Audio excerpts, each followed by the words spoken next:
Hi, welcome to the small shed. This week we're taking up boxing in the garage. See you in a minute.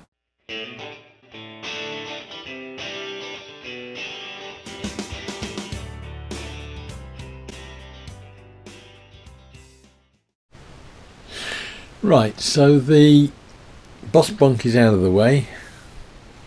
It's time to get some order into the garage because I want to get on with Hetty, but I can't do that until everything else is sorted. As you can see, the ceiling is an absolute nightmare that's been driving me pretty mad for a long time. If I had been efficient and sensible, I'd have had the ceiling plastered before we had the boiler moved, but that wasn't to be, and it's left me with a nightmare of plumbing and an absolute nightmare for a plasterer.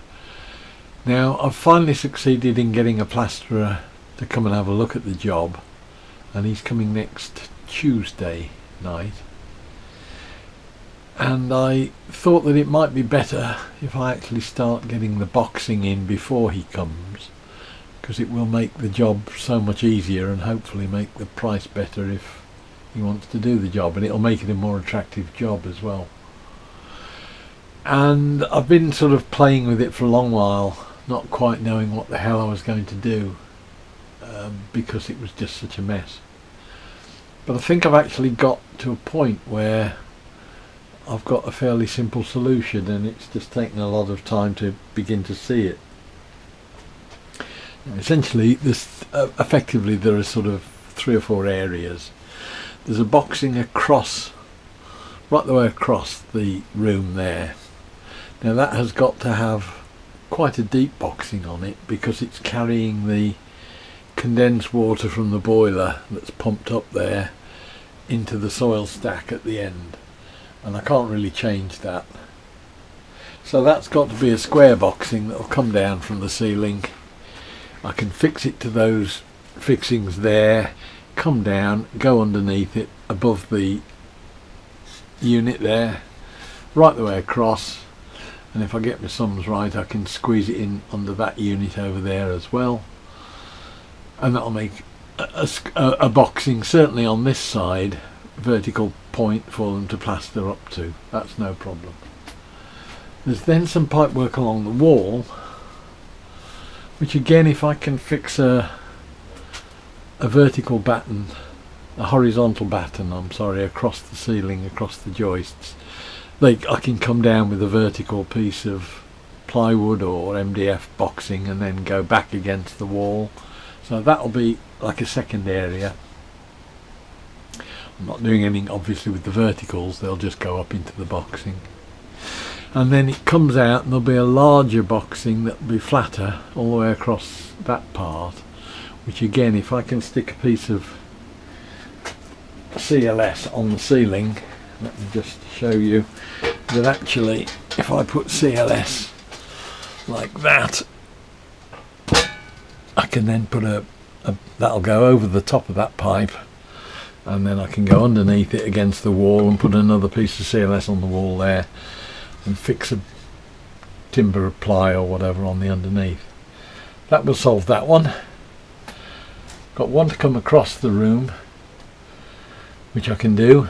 It's slightly deep there, I'm not quite sure how I get on with that because it's deeper than the depth of the CLS, possibly plus the timber, I don't know, it might just need a little patch over it there, but we can do that. That will stay because they can plaster around there perfectly adequately. So that's the plan. It's Thursday morning. I've got a bit of CLS left over from the originally from the shed, which I've then used as the workbench outside to make the bus bunk on, which I then reused to use for the painting rig.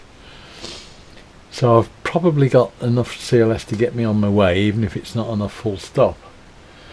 But if I can get all the CLS work in like that, it just means they're plastering straight up to a vertical surface, and it will look a lot less of a nightmare job that they will either give me a stupid price because they don't want the job, or it will be priced high, or they'll just say I don't want the job. So that's the job for the next day or two.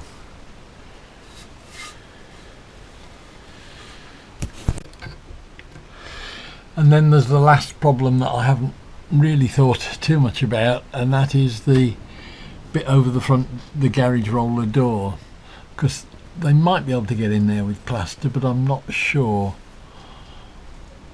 and it's a bit of a difficult one, certainly when you start to get into the corners. So what I think I might do is, when I'm bringing this boxing through here underneath this pipe, I might just run the whole thing right the way across. That'll bring me in square onto the piece there, and that will mean that at least if I leave it slightly short like that, it will mean that this cover is then removable should they ever want to. I can just take the face off the ducting, and then they could drop that down to get at the mechanism. And in fact it then just means there's that much less plastering to worry about. They've only got a straight piece from there right the way through to the other boxing and a bit the other side. And it's also worth making a note while I'm here now, and I can see it, everywhere where there's a joist run and nails across the ceiling, that's where the joists are going across. I'm going to mark it on the wall with a marker spray or something, because again, when I'm coming to fix things like new lighting and stuff, it'll be useful to know where the joists are running.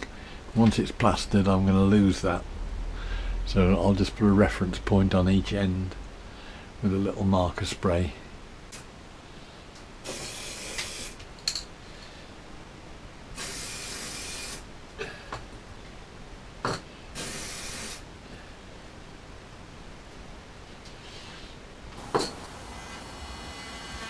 So first thing I had to do was trim some of the bits of timber I'd used as supports for the pipes in earlier years. The problem I've got is that the joists run across the garage, and if you're putting something up to the ceiling where there isn't a joist, you've got no support. So I'd put some pieces of wood that were just spanning across, and I had to trim some of those back. You can see that I've had to leave some of them there, and I just trimmed out the back of the CLS round them so that when it's finished you won't see anything. But essentially then, wherever there's a joist, it's fairly straightforward. I can just put I counterboard the CLS and put a big 70 or 80mm screw right through the plasterboard up into the joist. There's a couple of areas where that won't work, but in those instances I've tended to use cross bearers that are going across the joists. As you can see, I'm putting in on the above that boxing there, and then I'll screw a piece to the end of it, because the other cross member that's in there is not actually supported by a joist above it. And what I've done, I've just wet the ceiling a bit, glued the top of the joist with Gorilla Glue, and then fixed the timber both into the side timbers that I've already put in that are secured to the ceiling, and relied on the glue as well. It's not carrying a huge amount of weight or anything, it's not really a problem, but I don't like just trying to fix into plasterboard.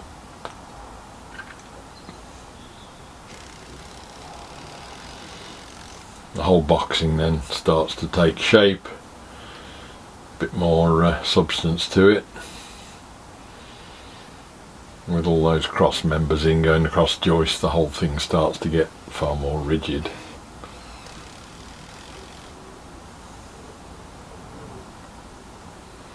Moving on to the other side ones, they're in a much better position because you have got a joist every 400 or 500mm, and therefore you can screw straight up through.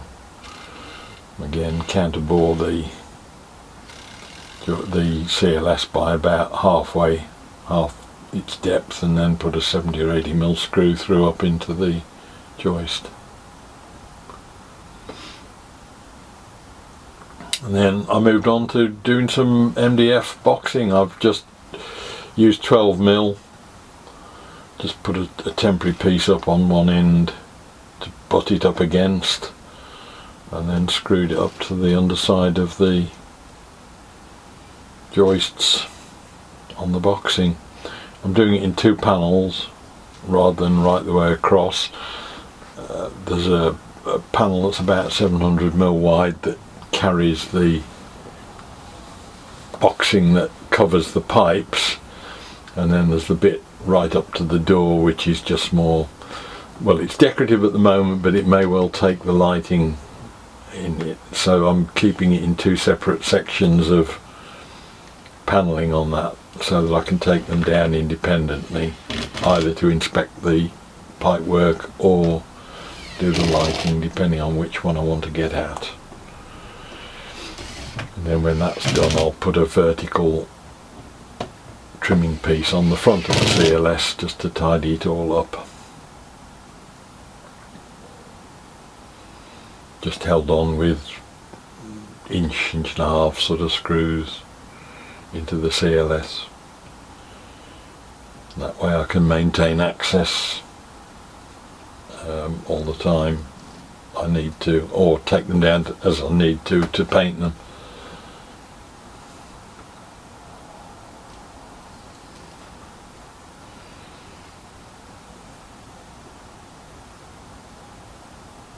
And then just pop the covers on the side.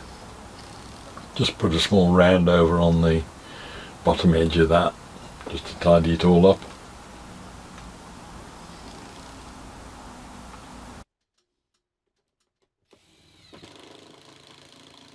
Right, so there we are, that's got pretty much all the boxing done. I may well take the side pieces off before the plasterer comes, just so that they can plaster underneath effectively, and then I can rescribe the lines to fit the ceiling more accurately. We'll have a think about that one, but that's basically made the job much easier for a plasterer now, because they've essentially got to plaster this main area of ceiling here, which is all surrounded by boxing or wall. That little section at the back, they've got to do the back wall there, the inside of the toilet, and the pipe boxing for the main soil stack. So hopefully that will be a much more attractive job for a plasterer, and we've sort of jumped a stage and got this bit of work in before we do that rather than after, so we're sort of getting slightly ahead of programme on that. I've now got to go away and have a sort out to get a plasterer.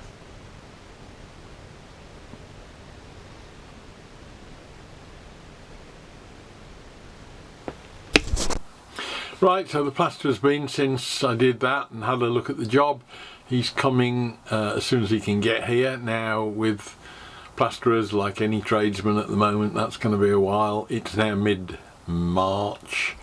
It's going to be end of April, or maybe even the first week in May before he can get to me, so that's a bit of a problem. In many ways I'm comforted by that, because the minute you get a tradesman who says I can start tomorrow, you start to question whether he's any good or not. The good ones are always very busy, and I'm happy to wait. What that will mean is that I may have a rethink on how I structure what I'm doing out there.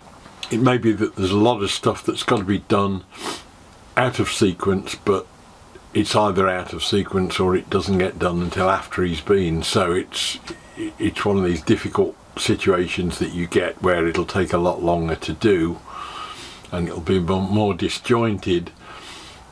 But if it's in time that I'd be sitting there twiddling my thumbs anyway, it's not really a problem.